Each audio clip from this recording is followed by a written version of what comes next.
Bismillahirrahmanirrahim. Assalamualaikum warahmatullahi wabarakatuh. Bismillah, alhamdulillah, salatu wassalamu ala rasulillah wa ala alihi wa ashabihi wa mawala. La hawla wa la quwata illa billah. Qalu subhanaka la ilma lana illa ma'allamtana innaka antal alimul hakim. Qala rabbi syrah li sadri wa yassir li amri wahlul 'uqdatam min lisani yafqahu qawli. Allahumma barik lana fi Rajaba wa Sya'bana wa balighna Ramadan. Amin ya rabbal alamin. Alhamdulillah, kita bersyukur kepada Allah di pagi yang sudah siang ini jam 9 ya. Tadi sedianya jam 8, tapi jam 8 masih ada agenda di tempat kami ya, sehingga berangkatnya setengah 9-an. Sampai sini jam 9 pas. Alhamdulillah, kita bersyukur Allah hadirkan kita di rumahnya Bunda Rika dalam keadaan sehat walafiat. Sehat semua ibu-ibu. Yes, sehat. Mudah-mudahan keluarga selalu sehat. Ya, anak, suami, dan semua keluarga besar selalu sehat walafiat. Karena kesehatan itu sangat penting. Kalau tidak sehat, kita tidak bisa melangkahkan kaki kita di tempat ini. Sehingga kita bersyukur Allah berikan kita sehat walafiat. Dengan sehat itu kita banyak bisa beraktivitas. Allah berikan kita sehat, panjang umur, rezeki yang barokah, keluarga yang bahagia, anak cucu yang saleh-salehah. Mudah-mudahan semua hajat kita dimudahkan dan dikabulkan Allah Subhanahu wa taala. Ini sudah di bulan Rajab bulan Januari biasanya nyebutnya. Yang suka bulan Januari. Kebetulan tanggalnya sama. Ya. Jadi tanggalnya sama, tanggal 11 Januari sama juga tanggal 11 Rajab. Ya. Jadi sudah ke 11 harinya kita di tahun baru 2025. Tahun barunya kemana Pak Bu? Di rumah aja nggih. Ya. Iya. Tahun baru untuk anak-anak muda. Nah, kalau kita orang tua tanggal merah tahun baru sama saja. Yeah. Yang penting apa? Yang penting sehat ya, badan. Yang penting uangnya banyak. Nah, kalau uangnya banyak, insya Allah bisa banyak melakukan infak sedekah. Maunya gitu. Jadi kalau uangnya sedikit, yang sedekahkan sedikit. Kalau uangnya banyak, yang sedekahkan jadi banyak. Itu karena Allah berikan kita rezeki untuk banyak beribadah. Jadi sekarang sudah bulan Rajab. Para ulama itu ada yang menyebutkan bulan Rajab itu bulan menanam kebaikan. Ya, barengan juga kalau di kampung juga waktunya nanam sekarang ini karena musim penghujan. Tepat di bulan Rajab menanam. Nanti panennya kapan? Saat Ramadan. Bulan Rajab, bulan menanam, bulan Sya'ban, bulan merawat. Bulan merawat. Walaupun kita tanam di bulan Rajab, tapi nanti kalau di bulan Sya'ban kita biarkan tanaman kita bisa jadi mati. Nah, merawatnya di bulan Sya'ban, menanamnya di bulan Rajab. Kapan panennya? Nanti di bulan Ramadan.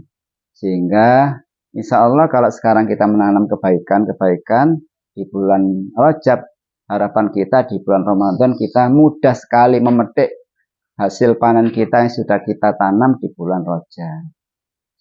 Ada orang itu sekarang tidak menanam kebaikan sama sekali, tiba-tiba di Ramadan ingin menjadi orang baik dan solih, kayaknya berat. Kan orang itu tiba-tiba baik kan kaget ya, kok bisa tiba-tiba baik dari mana? Ya, harus dimulai dari sekarang. Kan kita ditinggalkan Ramadan sangat lama, mulai Syawal, Dzulqa'dah, Dzulhijjah, Muharram, kemudian lupa. Setelah Muharram apa Bu? Setelah Muharram, Muharram itu bulan keberapa? Bulan pertama. Setelah Muharram, Safar, Rabiul Awal, Rabiul Akhir, Jumadil Awal, Jumadil Akhir, Rajab, Sya'ban, Ramadan, Syawal, Dzulqa'dah, Dzulhijjah. Balik mana? Jadi Dzulhijjah itu bulan ke-12. Sekarang bulan keberapa?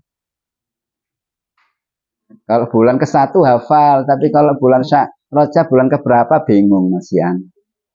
Iya ya, ya Allah, karena jarang dipakai, terbiasa di bulan Januari, Februari, itu ya. Nah, maka harus kita coba biasakan itu. Jadi buka mbak Google. Rejab bulan ke berapa? Bulan ke-7. Nah, kayaknya perlu dikasih door prize kalau dapat bisa jawab nanti ya. Ya, bulan Rajab, bulan ke-7 ya. Jadi kita nanti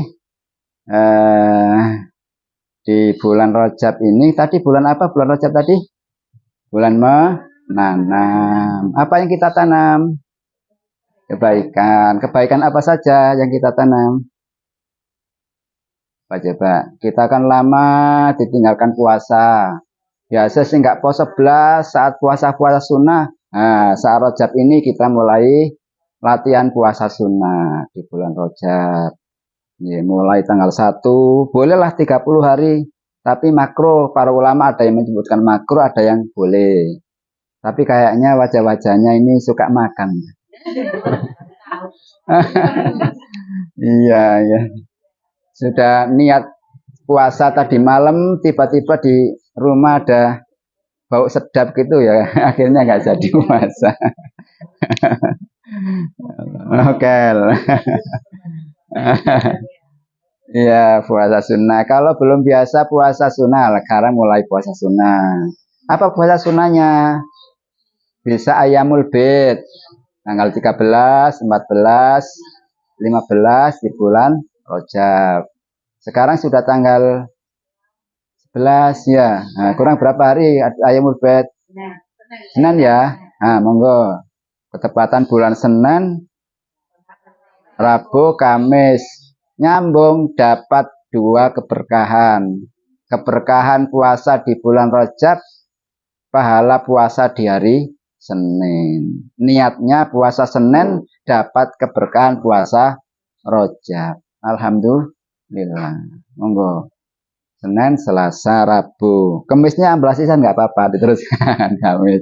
Kalau enggak ya nggak apa-apa. Yang penting sudah puasa ayam ubat bisa kita lakukan. Ya. Kalau biasa puasa Senin Kemis, monggo puasa Senin Kemis diistiqomahkan. Itu. Ada yang puasa Daud? Nggak ada ya. Ya berat ya puasa Daud. Saya belum pernah juga puasa Daud ya. Maksimal ya puasa Senin Kemis itu. Ya. Nah, kalau Daud kan hari ini puasa, besok buka seperti itu terus. Nah, puasa untuk persiapan biar nanti ketika Ramadan tidak kaget perutnya tiba-tiba puasa nggak makan sehari kaget semaput hari pertama karena belum terbiasa puasa di puasa sunnah ya silakan diambil ayamul bid atau puasa Senin Kamis. Mudah-mudahan dimudahkan Allah sehat alafiat karena orang puasa itu luar biasa hikmah dan fadilahnya. Nah, kalau biasa puasa Senin Kemis insya Allah sehat seperti saya ini insya Allah sehat. Ya, jadi insya Allah jarang sakit-sakitnya paling-paling ya capek gitu ya. Nah, ngeluh nggak punya uang ya. Pusing ya. Ya. Iya. Kalau enggak lah ya. Iya. Nah, namanya sakit apa nih? Kantong kering apa? Kanker. Kalau enggak jadi insya Allah kalau biasa apa ibadah itu rezekinya barokah. Jadi puasa Senin Kemis atau ayam ubed Fadilahnya apa orang puasa itu? Tentu fadilahnya kita semakin dekat dengan Allah, dijauhkan dari perbuatan dosa. Orang puasa itu nafsunya terkurangi, tidak mau untuk berbuat salah dan dosa. Gak iso muring-muring kalau puasa karena perutnya lapar, menahan lapar sudah susah, apalagi keluar marahnya nggak muncul. Gitu. Jadi insya Allah itu menahan nafsu kita untuk tidak melakukan perbuatan dosa. Setidaknya bisa menahan nafsu untuk tidak marah. Gitu, karena marah itu perbuatan setan. Jangan diperuntukkan marah, karena marah itu tidak baik untuk kesehatan, untuk jiwa kita. Bahkan Rasulullah kan mengajarkan perintah untuk menahan marah. Gimana itu hadisnya? Anak-anak itu.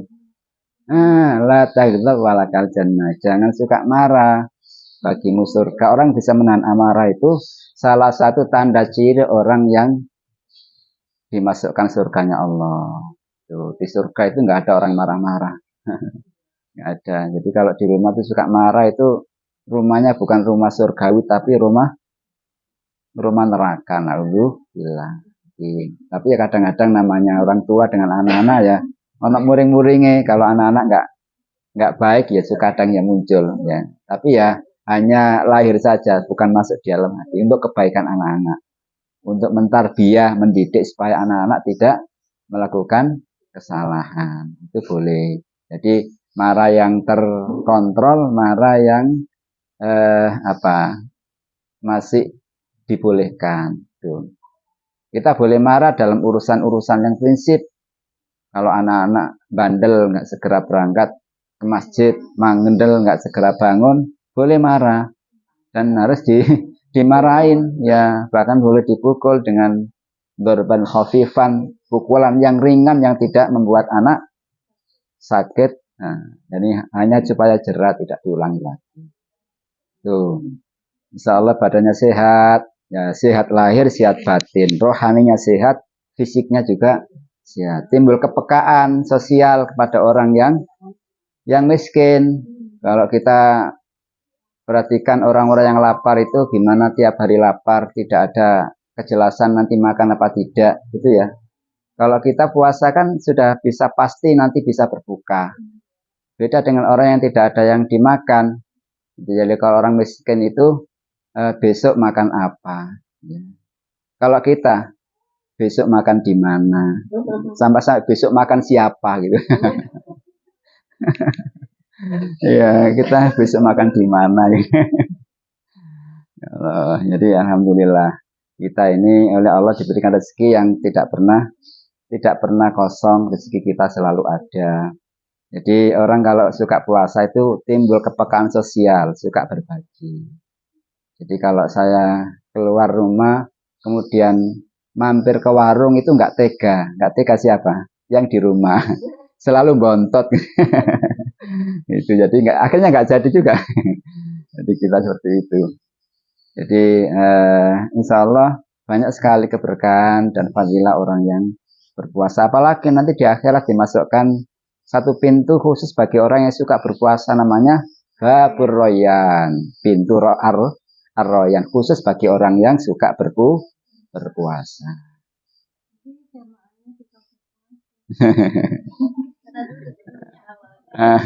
Puasa. Ar-Royan. Ya, baik ya. Jadi itu enggak, jadi dilatih untuk dengan keluarga bisa berpuasa sunnah.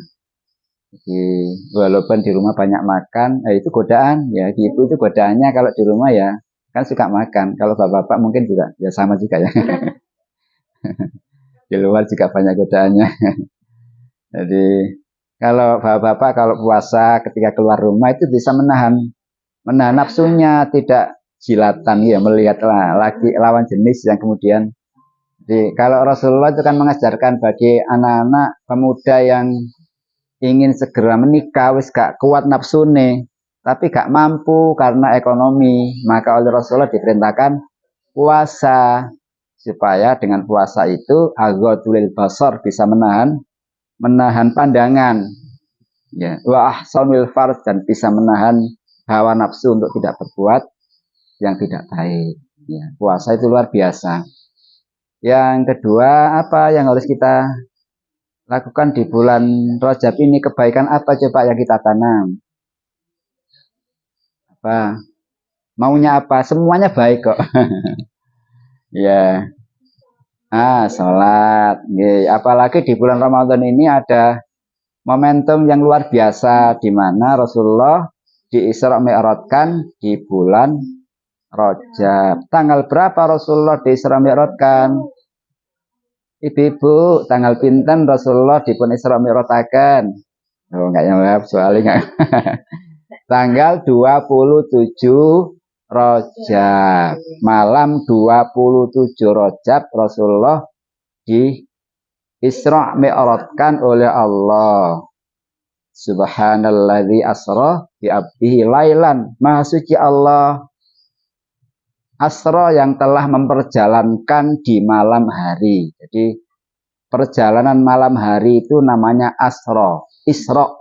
Isra itu perjalanan di malam hari. Kalau jenengan malam hari dalam perjalanan itu namanya isra. Malam-malam jalan-jalan kemana? Mau isra? Ya, perjalanan di malam hari. Mau kemana isra gitu ya. Perjalanan di malam hari nama Isra. Kanjeng Nabi di Isra Mi'rajkan oleh Allah. Kalau Mi'raj, nah itu naiknya Rasulullah dari Masjidil Aqsa sampai ke Sidratul Muntaha. Maha suci Allah yang memperjalankan hambanya. Abdun itu hamba. Jadi redaksi ayatnya Subhanalladzi, maha suci Allah asra yang telah memperjalankan abdi hambanya. Namanya hamba. Hamba itu siapa? Insya Allah kita manusia sebagai hamba Allah, ciptaan Allah. Manusia itu unsurnya kan ada dua. Ada unsur jasmani, ada unsur rohani. Kalau cuma jasmani, nggak ada rohaninya, namanya apa? Nama almarhum, almarhumah. Mayit, jenazah. Ada fisiknya tapi rohnya diambil Allah, berarti jadi jenazah. Kalau niki biasa memandikan jenazah. Jadi tahu fisiknya wujudnya sama seperti orang yang masih hidup. Ya matanya ada, tangannya utuh sama sekali, tidak berkurang sedikit pun. Bahkan kadang yang ada yang gemuk. Ya utuh. Jadi seperti orang tidak meninggal dunia, tapi karena rohnya diambil sehingga jadi jasad. Nah, kalau sudah jasad, rohnya diambil Allah. Nah, jadi unsur manusia kan roh sama jasad. Kalau sudah rohnya diambil, tinggal jasadnya. Makanya dia menjadi mayit. Di ayat itu abdun itu jasad dengan roh jadi satu. Sehingga perjalanan Rasulullah itu bukan mimpi. Bukan mimpi. Kan orang itu memantau itu paling ngipi. Kok mungkin? Kan nggak mungkin toh Rasulullah dari Mekah ke Masjidil Haram ke Masjidil Aqsa. Sinten sing nate teng Masjidil Aqsa? Masjidil Haram ke Masjidil Aqsa itu jarak tempuhnya amat sangat jauh. Beratus-ratus kilo. Oleh Allah diperjalankan dalam waktu tidak lebih dari sepertiga malam. Bahkan sampai naik ke langit nomor 7. Kan tidak mungkin. Dulu nggak ada kendaraan. Sekarang saja kalau secara akal nggak mungkin, walaupun sekarang ini eranya sudah sangat canggih modern. Ya, karena yang memperjalankan Allah, maka semuanya mungkin dan pasti terjadi. Idza arada syai'an ayyakula lahu kun fayakun. Ketika Allah berkehendak pada apapun, maka Allah tinggal bilang kun, jadilah, fayakun, maka jadi. Allah menghendaki apapun pasti terjadi. Jadi menurut Allah tidak ada yang tidak mungkin, tidak ada yang mustahil. Yang mustahil itu kita manusia yang akalnya terbatas. Bagi Allah tidak. Itu abdun itu benar-benar fisik dengan jasad. Jadi satu Rasulullah diperjalankan dari Mekah ke Masjidil Aqsa sampai ke langit nomor 7. Namanya Isra Mi'raj. Jadi Mi'raj itu naiknya Rasulullah dari Masjidil Aqsa sampai ke langit nomor 7. Menerima perintah sholat 5 waktu. Makanya sholat itu mi'raj. Mi'raj itu apa? Naiknya roh manusia, seorang hamba kepada Allah Rabb yang amat tinggi di arsy. Jadi ketika kita sholat itu kan kepala kita, kening kita berada di mana? Di tanah, di sajadah, ya di karpet. Tetapi fisik kita di lantai, di tanah, tapi roh kita naik mi'raj kepada Allah Subhanahu wa taala. Sehingga nek salat niku harusnya kita ini hanya ingat kepada Allah, jangan ingat selain Allah. Justru malah penyakit nek pas salat eling kabeh. Nah, sing lali-lali eling kabeh, sing ilang-ilang ketemu waktu salat. Nggih. Lupa-lupa ndelek apa? Naruh kunci, naruh uang, naruh dompet, naruh HP. Nah, ingatnya waktu sholat. Nggih. Ya Allah. Nggih. Setannya justru malah kuat godanya kepada orang yang sholat. Jadi kita saat bulan Rajab ini kita berupaya untuk memperbaiki ibadah sholat kita agar lebih berkualitas dan terus ditingkatkan ibadahnya. Kalau urusan yang wajib itu harus kita pertahankan. Jangan sampai kita kendor dalam urusan kewajiban. Tidak bisa ditambah, juga tidak bisa dikurangi kalau yang wajib. Gitu nggih. Salat 5 waktu, 17 rakaat itu yang wajib, tidak boleh ditambah 18 rakaat. Saya pengen salat wajibnya 30 biar dapat pahala banyak. Boleh enggak? Enggak boleh, malah tidak sah. Salat subuhnya kok cuma 2 ya, bisa jadi 4 sama dengan salat zuhur. Enggak boleh, malah batal. Itu yang dinamakan bid'ah. Bid'ah itu sesuatu yang pokok justru malah ditambah-tambahi. Itu nggak boleh. Ya, jadi yang wajib kita pertahankan, jangan sampai kita dalam urusan wajib ini kita dibuat sepele. Ya, utamanya ibu-ibu kan godaannya kalau di rumah itu ya urusan rumah tangga macam-macam. Ya, jadi dijaga. Apa yang harus kita jaga waktu kita menjalankan kewajiban? Pertama, dari sisi waktunya harus dikerjakan tepat waktu, jangan ditunda-tunda. Kata Rasulullah, ayyul a'mali afdal ya Rasulullah, apa amal yang paling utama? Rasulullah menjawab, ditanya para sahabat, as-salatu ala waqtiha, salat di awal waktu, salat tepat pada waktunya.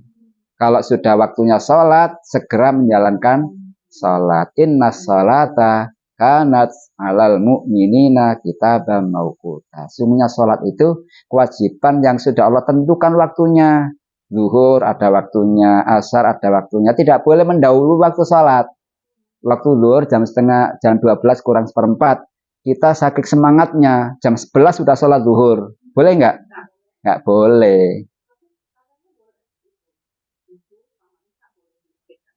Nah, boleh. Asalkan masih dalam waktu sholat. Ya. Kalau di luar waktu sholat sudah nggak boleh. Jadi sebelumnya nggak boleh, sesudahnya nggak boleh. Dalam waktu sholat itu apa ya? Waktu sholat pas sampai batas akhir itu boleh. Jadi, tapi utamanya di awal. Kalau di akhir kan boleh nggak boleh. Tapi tidak mendapatkan fadilah keutamaan sholat di awal waktu.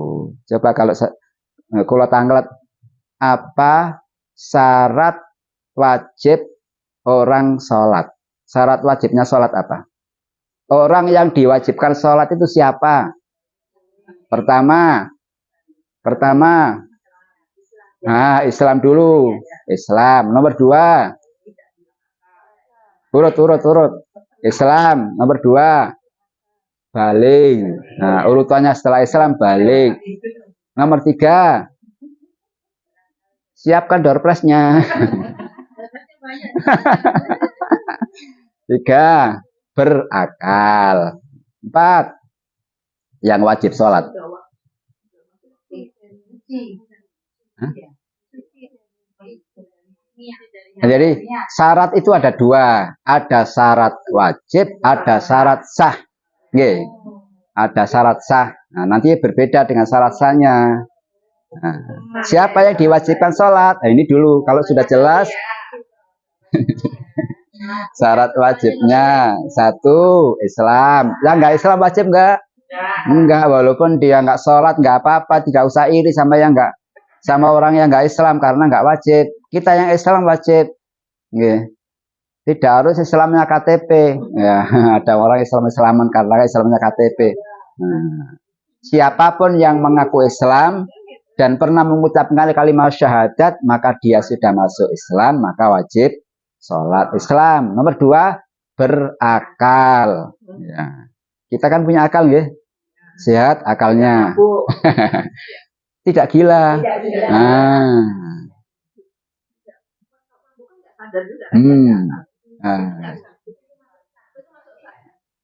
Tidak boleh sholat dalam keadaan mabuk. Nah, kalau mabuk nanti dulu nunggu sadarnya dulu. Tuh, jadi la taqrabus sholata wa antum sukaro. Jadi janganlah kalian menjalankan sholat, janganlah kalian mendekati sholat sedangkan kalian dalam keadaan mabuk. Dulu zaman Rasulullah itu orang mabuk biasa. Sebelum apa diharamkan itu boleh. Mabuk dulu kemudian sholat itu boleh. Karena waktu itu sebelum diharamkan minum khamr. Sehingga ayatnya perintah melarang khamr itu pelan-pelan. Silakan sholat, tapi jangan waktu mabuk gitu ya. Jadi ya, setelah kemudian dalam kondisi sadar, semua kemudian menjaga supaya piye caranya bisa sholat sehingga tidak mau ingin mabuk. Ya, masih boleh. Makanya ayat turun itu. Wala taqrabus sholata wa antum sukara, jangan dekati salat ketika kalian dalam keadaan mabuk. Tuh, nanti turun ayat lagi setelah itu. Ya, apa ayatnya? Apa? Setelah ada tiga tingkatan. Homer itu apa? Manfaatnya dan mudorotnya jauh lebih mudorotnya daripada manfaatnya. Wa ismuhuma akbaru min naf'ihima. Yas'alunaka 'anil khamri wal maisir qul fihima ismun kabir wa manafi'ul linnas wa ismuhuma akbaru min naf'ihima. Ketika para sahabat bertanya tentang khamr, qul fihima ismun kabir, katakan. Ya, ketika sahabat bertanya apa boleh enggak kita mabuk dan judi, katakanlah dua-duanya itu ismun kabir, dosanya besar, tetapi wa ismu akbaru min naf'ihima, dosanya jauh lebih besar daripada manfaatnya. Ada manfaatnya ada, tapi kalau dibandingkan dengan dosanya banyak dosanya. Nah, sehingga mikir-mikir ya, aku minum khamr judi dosa ya, sanajan manfaatnya ono. Nah, sehingga manfaatnya apa ya? Alam.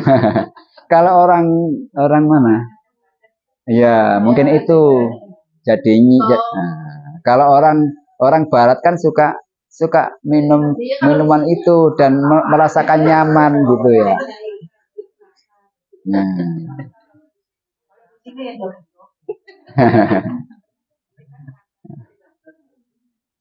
Sehingga setelah kemudian pelan-pelan tersadarkan, maka dengan tegas ya ayatnya itu gimana? Innamal khamru wal maisiru wal anslabu wal azlamu rijsum min amali syaitan fajtanibu la'allakum tuflihun. Jadi khamr, minuman keras, judi, mabuk-mabuk, nah seterusnya itu adalah apa? Perbuatan setan keji, maka jauhilah. Nah, larangannya juru menjauhi. Ya, jadi semua diharamkan. Setelah sudah masyarakatnya sudah mulai meninggalkan, lalu diharamkan. Makanya dalam berdakwah itu tidak boleh frontal. Orang ketika berbuat dosa dibilang haram neraka itu nggak boleh. Jadi nanti akan malah lari, tidak mau berbuat baik. Itu ya. Nah, kembali tadi ya, apa tadi? Mabuk ya, jadi syarat wajib Islam, balik, berakal. Nah, nomor 3 apa? Nomor 3 ya. 4 apa? Yang diwajibkan tidak terhalang,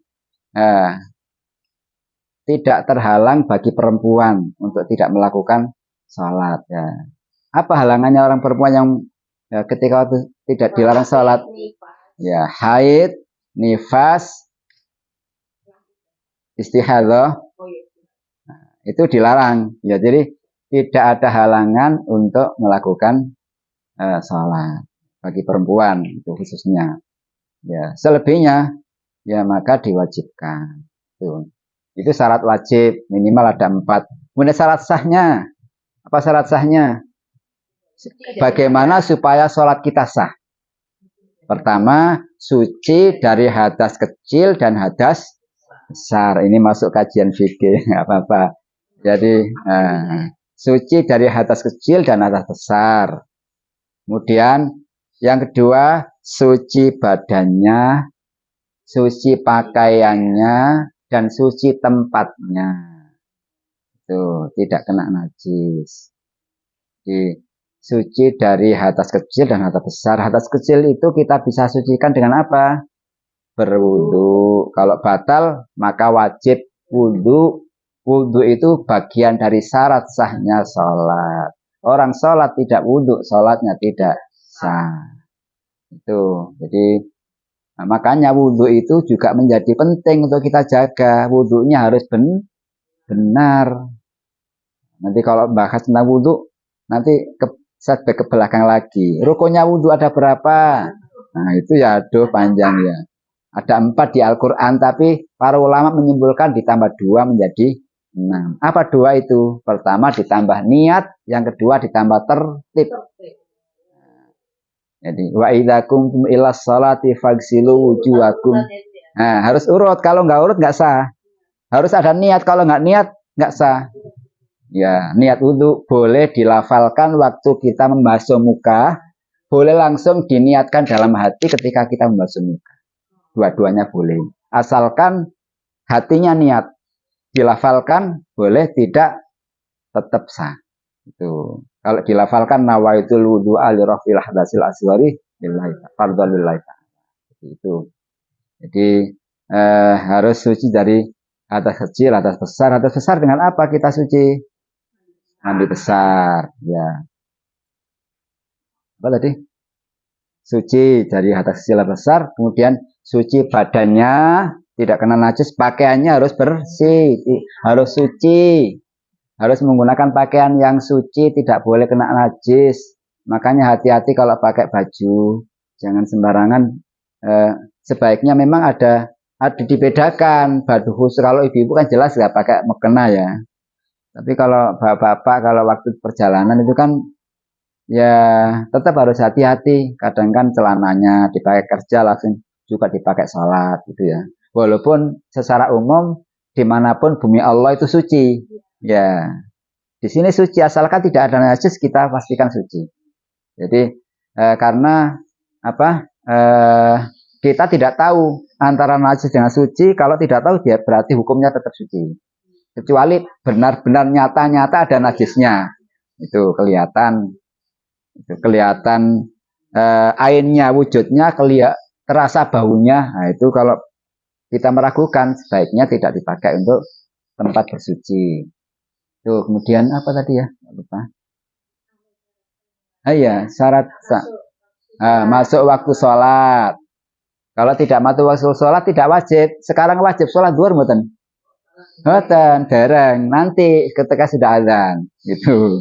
Jadi kalau ditanya jangan itu ya, jangan kejebak. Sekarang apa wajib sholat zuhur? Tidak, karena belum masuk waktu. Nah, kalau ditanya sholat zuhur wajib apa tidak? Nah, baru itu jawabannya wajib gitu ya. Jadi wajib harus masuk waktunya. Jadi di dalam waktu sholat gimana kalau di luar waktu sholat?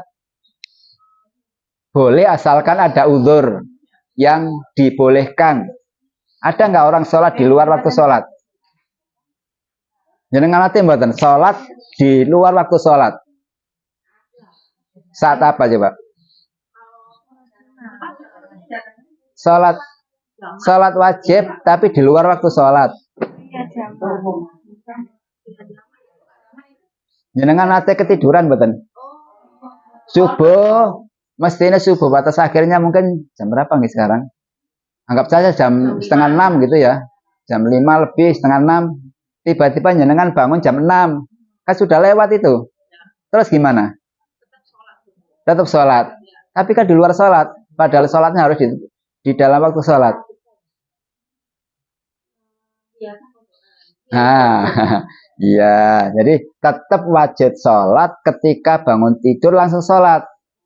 Itu. Jadi namanya kodok. Biasanya kalau bunyi redaksinya itu adaan.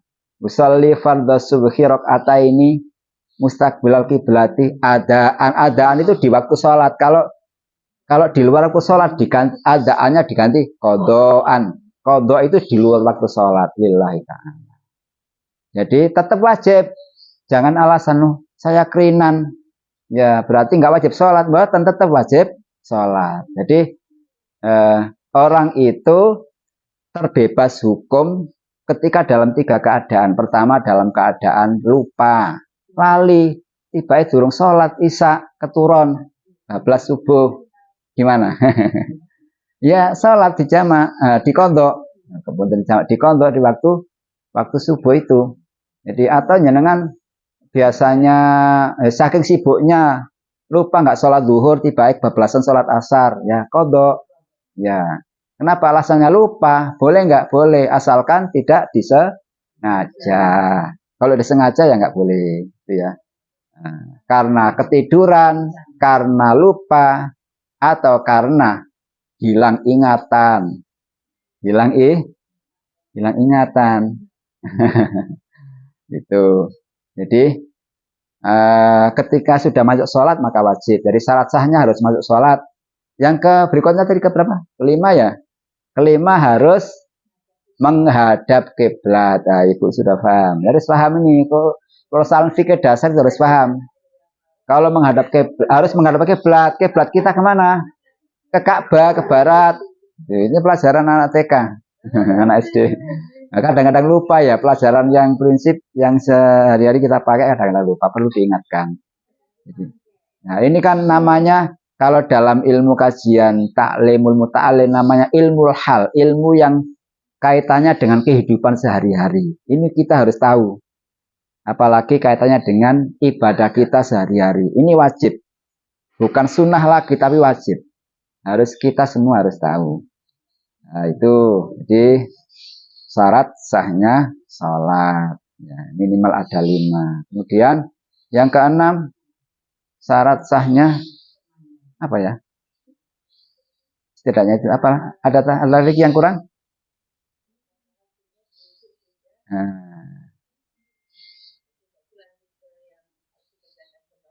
Nah, ya sudah ya itu dulu ya untuk sholatnya kita pending. Jadi insya Allah itu menjadi pengingat kita. Mudah-mudahan yang boleh.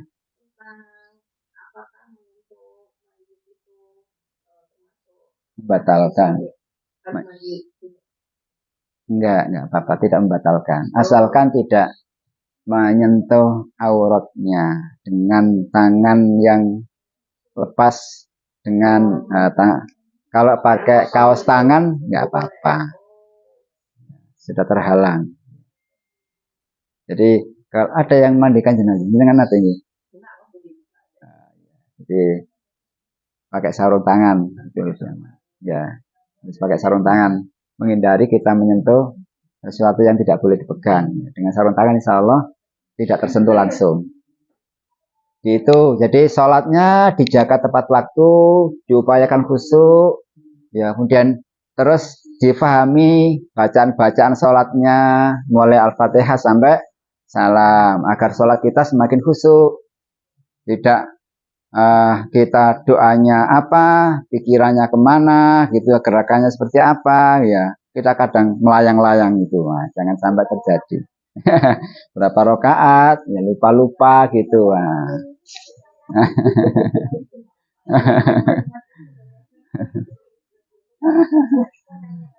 Enggak. nggih nggih nggih. Nggih.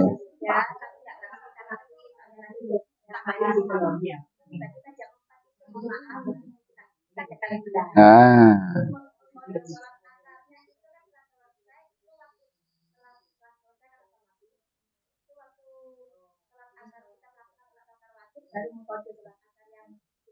Zuhur. Zuhurnya kan hilang nggih. Oh. Ah. Iya. Oh. Iya. Iya. Oh, gitu. Iya.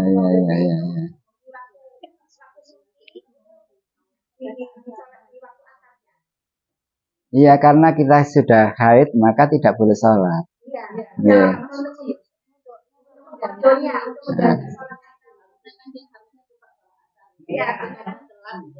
Karena dia mau pede-pede. Itu.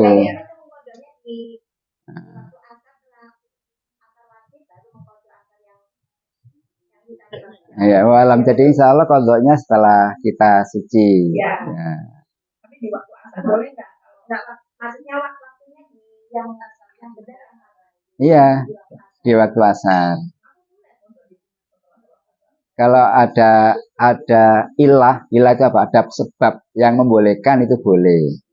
Jadi salat waktu yang dilarang salat kan ba'da salat asar dan habis salat subuh. Itu boleh salat kalau ada penyebab yang membolehkan. Seperti apa? Seperti salat jenazah. Salat asar boleh.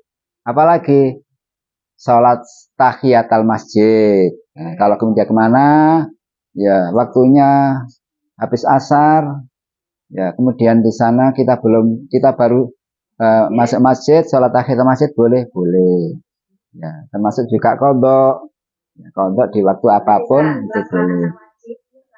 Iya, atas dasarnya waktu kita ketinggalan waktu itu.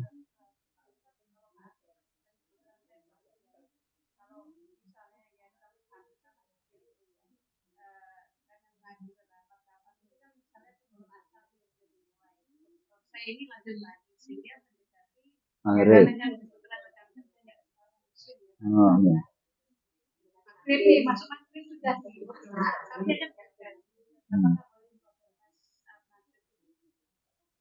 Iya.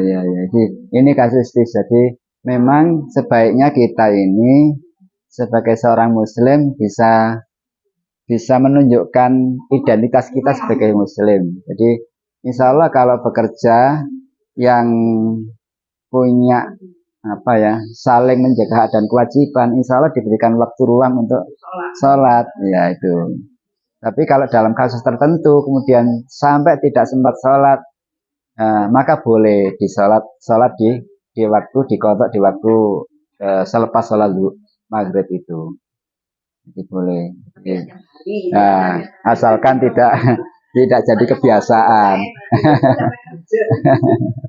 Ya, jadi karena uzur tertentu, insya Allah ada rukhsah, ada keringanan dibolehkan. Kalau itu. Salat ada lagi yang tanya tentang salat.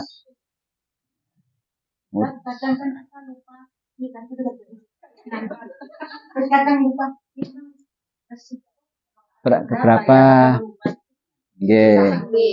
Kalau lupa itu ada ketentuannya. Jadi kayak saya salat ngapa niku? Salat Isya 4 rakaat. Jenengan ternyata salatnya itu sudah 4 rakaat tapi masih ragu ini 4 apa 3, ternyata sudah 4. Nah, maka diambil yang paling kecil. 4 apa 3, ambil 3. 4 apa 2, diputuskan 2. Itu. Nanti ditambahi kekurangannya berapa. Itu.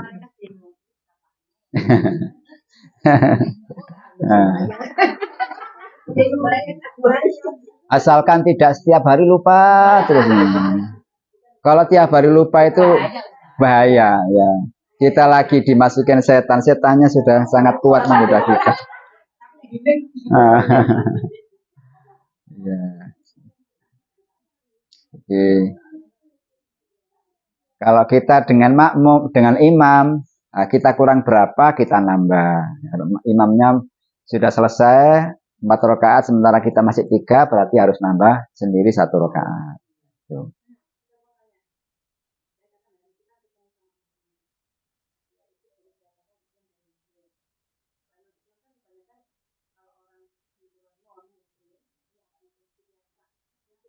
Di luar non muslim itu muslim itu.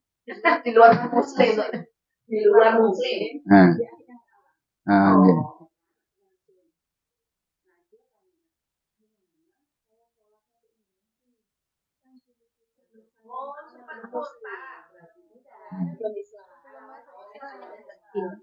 Ya.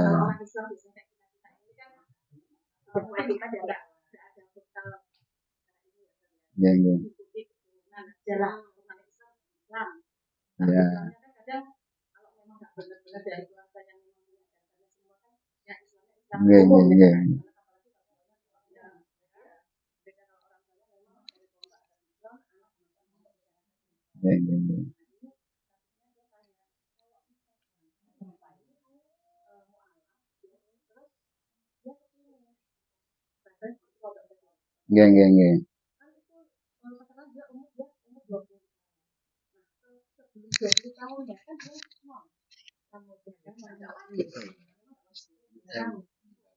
Memang nggak wajib tahu, tapi orang ini bersikeras, ingin mengkodok.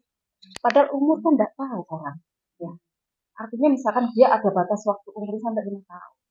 Padahal 5 tahun dia mengkodok dengan sisa yang belum dijalankan, itu nggak nutut. Keburu dia sudah game over ya katanya orang gitu. Keburu saya game over gitu. Itu gimana terusan? Padahal ini dia ada niatan. Padahal setelah hukumnya nggak wajib kan? Wong dia di sini kan dia itu ngerekno statusnya dia itu tadi.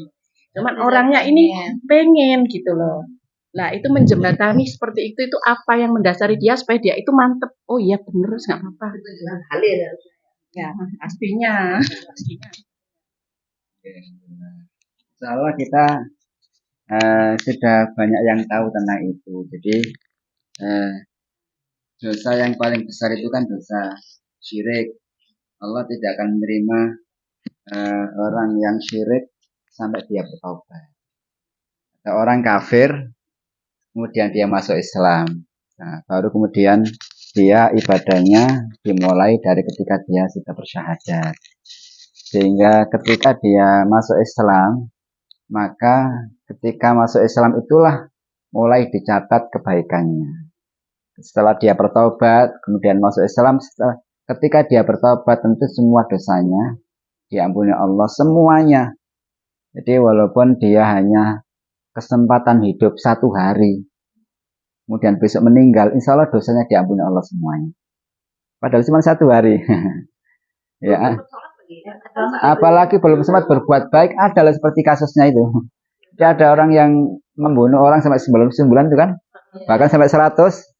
Dia kemudian ingin bertobat pada Allah, ingin menjumpai seseorang, dan dia dalam perjalanan, dan perjalanan lebih dekat ke arah dia yang ingin dituju, meninggal dunia. Belum sempat berbuat baik oleh Allah, kemudian diampuni semua dosanya, dimasukkan surga. Apalagi dia yang sudah tobat, kemudian dia melakukan kebaikan, maka kebaikan yang dia lakukan itu menjadi amal soleh dia untuk menambah kebaikan berikutnya. Walaupun dosanya sudah diampuni Allah.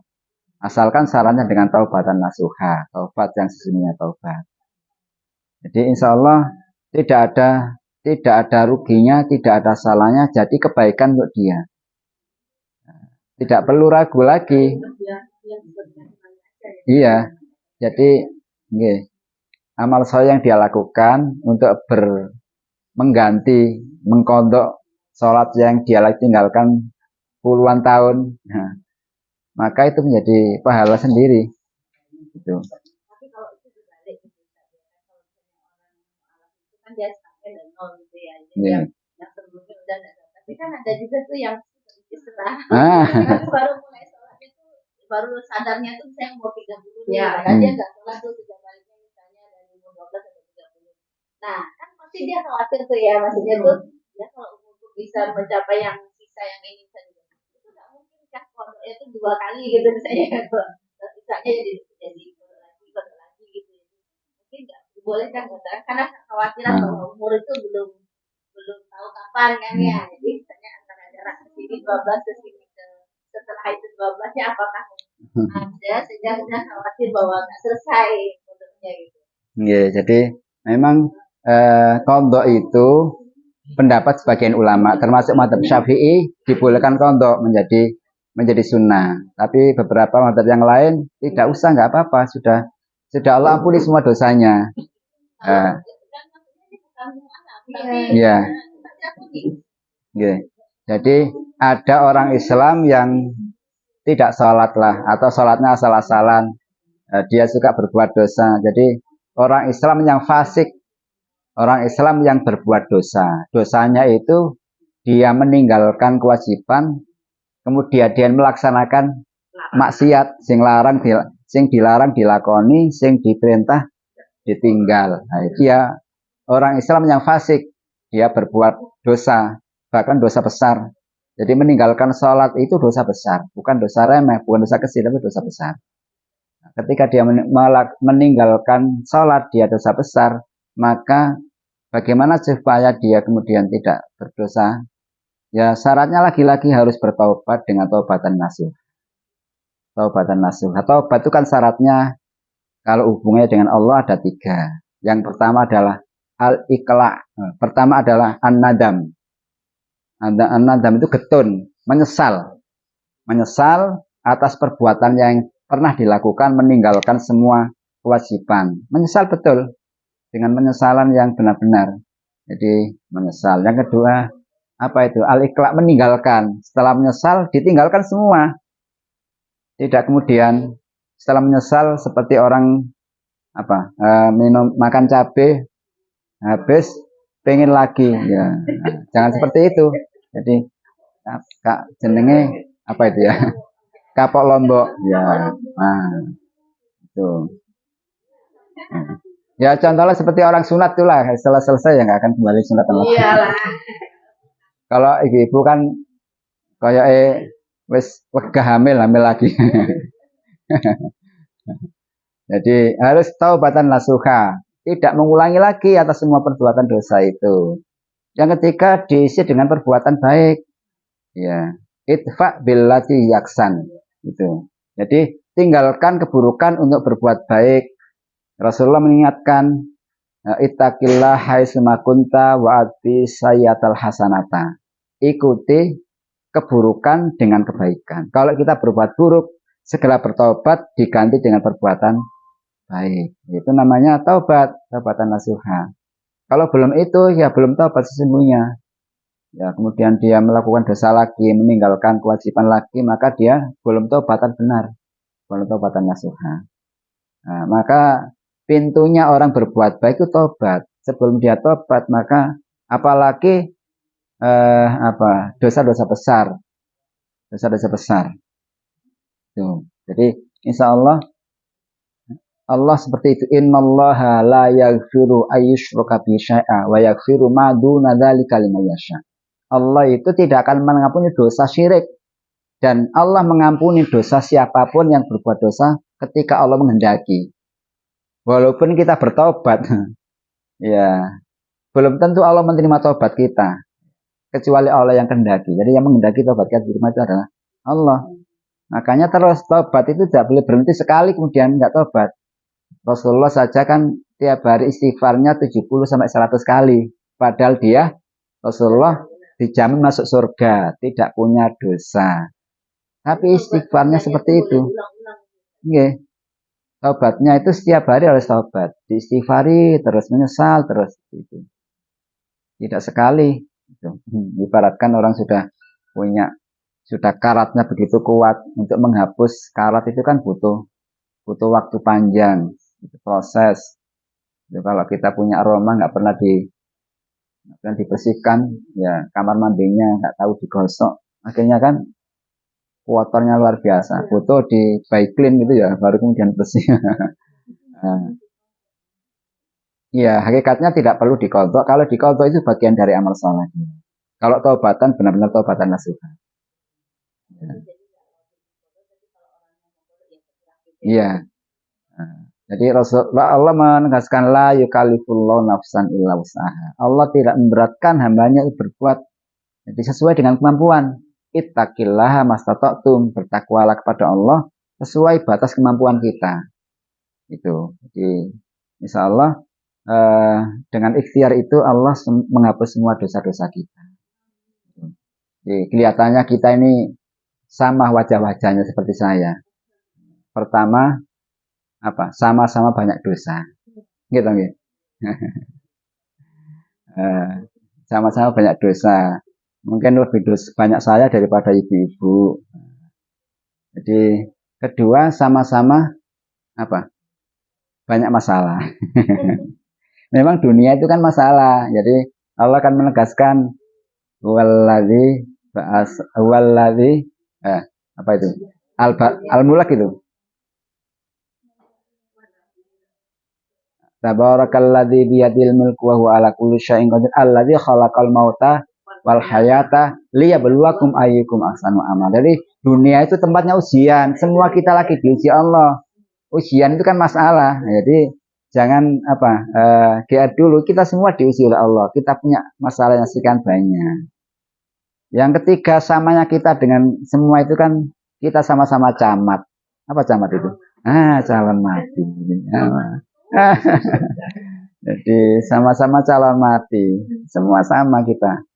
Jadi yang kita harapkan itu hidup kita dalam keadaan baik, meninggal kita dalam keadaan husnul khotimah. Itu dalam keadaan beramal soleh, meninggal kita dalam keadaan husnul khotimah. Mau dilanjutkan? Insya Allah jam 10 kayaknya sudah mudah-mudahan kalau ada kesempatan lagi bisa nanti kita lanjutkan bincang-bincang santai. Insya Allah mudah-mudahan ada guna manfaatnya untuk kita semuanya. Kurang lebihnya mohon maaf. Doa. Monggo kita berdoa di pertemuan ini kita wasilah baca surat Al-Fatihah. Al-Fatihah. A'udzu billahi minasyaitonir rajim. Bismillahirrahmanirrahim. Alhamdulillahirabbil alamin arrahmanir rahim. Maliki yaumiddin. Iyyaka na'budu wa iyyaka nasta'in. Ihdinas siratal mustaqim. Siratal ladzina an'amta 'alaihim ghairil maghdubi 'alaihim waladdallin. Bismillahirrahmanirrahim. Alhamdulillahirabbil alamin. Allahumma shalli wa sallim ala sayyidina Muhammad. Alhamdulillahirabbil alamin. Allahumma ighfir lana wa liwalidina warhamhum kama rabbawna shighara. Allahumma inna nas'aluka salamatan fid din wa afiyatan fil jasad wa ziyadatan fil ilmi wa barakatan fil rizqi wa taubatan qabla al maut wa rahmatan 'indal maut wa maghfiratan ba'dal maut. Allahumma hawwin 'alaina fi sakaratil maut wan najata minan nar wal 'afwa 'indal hisab. Allahumma a'inna ala dzikrika wa syukrika wa husni ibadatik. Allahumma barik lana fi Rajab wa Sya'ban wa ballighna Ramadan. Rabbana atina fid dunya hasanah wa fil akhirati hasanah wa qina adzabannar. Sallallahu ala sayyidina Muhammad wa ala ali sayyidina Muhammad walhamdulillah. Mohon maaf kurang lebihnya. Ihdinas siratal mustaqim. Wassalamualaikum warahmatullahi wabarakatuh.